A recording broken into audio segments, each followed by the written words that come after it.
The ultimate guide to financial independence, the 8 stages and levels. Financial freedom is really something people aspire to have. It can be extremely fulfilling if you are in a position where you don't need to work unless you want to.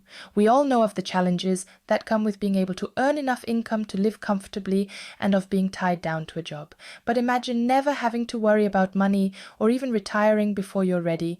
Imagine having more time each day, so much more time that you can do what you love and be with the ones you love. Financial freedom is what most people strive for. For so many, the dream of wealth is about being financially free to do what you are passionate about without worrying about money. It is important to recognize that when it comes to financial freedom, it rarely and usually doesn't happen overnight. There are also a number of stages you need to follow to attain it, and those are what I'll be exploring with you in today's video. First, I have a question for you. How far are you on your journey to financial freedom? It's important to know where you stand before figuring out what aspirations you want.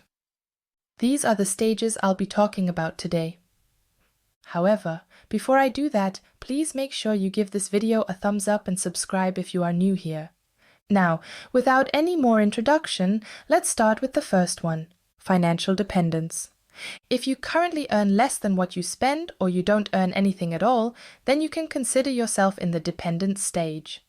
If you're still relying on your parents or any other monetary help from someone else, for example, a friend or family member, then you are a dependent. A lot of people depend on other people for different things at some point in their life. In this stage, it usually includes people who are either living with their parents, usually students, or a bachelor or bachelorette struggling to make ends meet. Without a good plan, such as for retirement, you may end up having to rely on others financially. However, this time you will likely depend on your child. Your child will take care of you. Once you have a job or stable income, this stage will end for you. The second stage is financial solvency. It is also known as survival stage, where your expenses are less than the amount of your earnings. In this stage, you are able to fulfill your financial obligations, such as paying bills and saving up something. However, at this stage, you still have limited financial security in case of any unforeseen events. It means that although you're taking care of your financial obligations, you don't have a surplus to handle large expenses like a car repair or medical bill. In this stage, you're still learning to survive, but you can manage basic things on your own. If you're a student, one of the first steps to financial stability is getting a job that will pay enough so you will no longer have to rely on your parents for the necessities. If you're making money but still struggling, reaching this stage may require you finding a higher paying job, increasing your income, or reduce your expenses. As you get control of your finances, you will find financial solvency. If you get here in this stage, you may have found a full-time work, or perhaps you found a job that pays better to support your lifestyle. Most transitions from dependency to solvency involve having to cut down on perks or extravagances. But it's always important to celebrate the achievements you've made, regardless of how you got to this stage. The third stage is financial stability. In this stage, you have the ability to save money each month. This involves building up your savings to prepare for events that might impact you. This could be an emergency or a new life circumstance. Saving starts when you are able to meet your obligations on a consistent basis and have wiped out any debts or minimized costs. At this point, it's likely that you have a few debts. You might still be in the process of paying off a mortgage or student loan, but you've paid off most of your consumer debt and don't need to incur any more. The extra cash may be used for emergency situations or to save. As unexpected events like a broken car, unemployment, or severe illness are possible, having a backup plan is crucial. To be financially stable, you need to have a financial buffer that can ward off these shocks without significantly affecting your lifestyle. For example, savings that cover 6 months of your monthly living expenses. You want to achieve this because you want peace of mind. In this stage, you should stop seeing money as safety net and start using it to build the life you have always dreamed of. Now to the fourth stage. Debt freedom. Now that you've worked hard to fix your debt problems and set up an emergency fund, the next step is to work on the higher interest debts. Taking care of one high-interest loan can allow you to stop worrying about your debts and instead put that money into savings.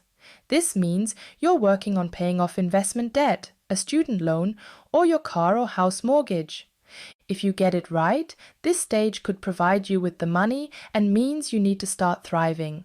This is when your hand-to-mouth existence becomes a thing of the past. Your reserves allow for ample breathing space, meaning that in emergencies you've got enough cash to see yourself through. You can use money for so much more than just for emergencies purposes. It's time to use it for bigger and better things to help you create the life of your dreams. For example, you might start to use your money for investing purposes. The fifth stage is financially secure. Financial security means having enough money to cover certain expenses, like an emergency or retirement without running out. People who are financially secure are less likely to have a lot of consumer debt, which can be very troublesome. This means they can save more money for when they need it and consistently pay their bills each month. To achieve financial security, a solid investment pool is essential to your plans and should exceed your expenses. This can mean saving money on a variety of goals, paying off high-interest debt, and reducing living costs. Emergency funds, retirement, investments, and other wants should be considered as well. To speed up the process, it is advantageous to not only take steps on how to save money, but also how to earn more. One way is by pursuing a higher paying career or developing a business in which you can earn some extra income on the side. In the first stage, your priority was to live within your means and pay off all your debts. Now that you have overcome this stage of financial dependence, your goals change. In the thriving stages, your lifestyle directly affects your income, but as you become more successful, investment income can cover your expenses instead of a regular salary. Once you're able to cover your most basic expenses with income generated by your investment, you've reached financial security. Now let's look at the sixth stage, financial reliability. This stage often entails seeing the importance of a solid investment. If you've been following and saving money away between stages 2-4, you'll have invested in assets that can provide short, medium, or long-term returns. Thus, you'll be able to see the benefits of your investments. If your investment income is enough to cover your essential living costs, you can consider achieving this stage. But of course, this doesn't mean that you can stop working. It would be best if you worked more to cover your expenses. The seventh stage is financial freedom. In this stage, your investments should generate a healthy monthly income that is sufficient for your regular living costs and continue beyond what is needed for the rest of your life. You might even be ready to quit your job and do all the things you've always wanted to do without having to worry about money for the present or future. Sometimes this stage is divided into two based on whether you can use your savings to fund your lifestyle or give you more purchasing power than what you currently have.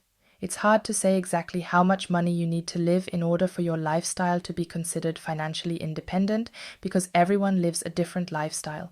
Financial independence is the goal for most people. This means your basic needs and some comforts can be met by the money coming from investments. Your lifestyle and financial situation are very different now than they used to be. You have the freedom to stop working without saddling your family with more debt. You might want to set goals that are outside of just your day-to-day life. For example, what do you want to buy personally, or what would be a worthwhile experience? The most important thing you can do is to create and support these objectives without depending on your investment income. You have reached a level of financial freedom you never thought possible. The last stage is financial abundance. Believe it or not, this is a financial stage in which can carry a pretty significant burden. Once you have accumulated more money than you need to live off of, you have to decide how to properly manage that surplus. Once you reach this final stage, you have more than enough money left over from your passive income. You can either invest in other businesses, buy more properties, or donate to charity. Financial abundance gives you the freedom to do what you want without having to worry about your income taking a hit. At every point of your financial independence journey, it's important to have expert advisors who can help you create the perfect strategy for leaping into the next stage of your life. While it may seem like a goal, financial freedom is actually a journey. It's important to know where you're at in your journey and that different strategies will work better depending on what stage you're in. It is worth noting that your goal will be different from others, and so you'll have to set achievable goals for yourself. When you know where you want to be in the future, it's much easier to work towards that every day on your way there. Thank you so much for watching. I hope you enjoyed this video and found it informative. Let me know what you think in the comments section below, and keep an eye out for the next video.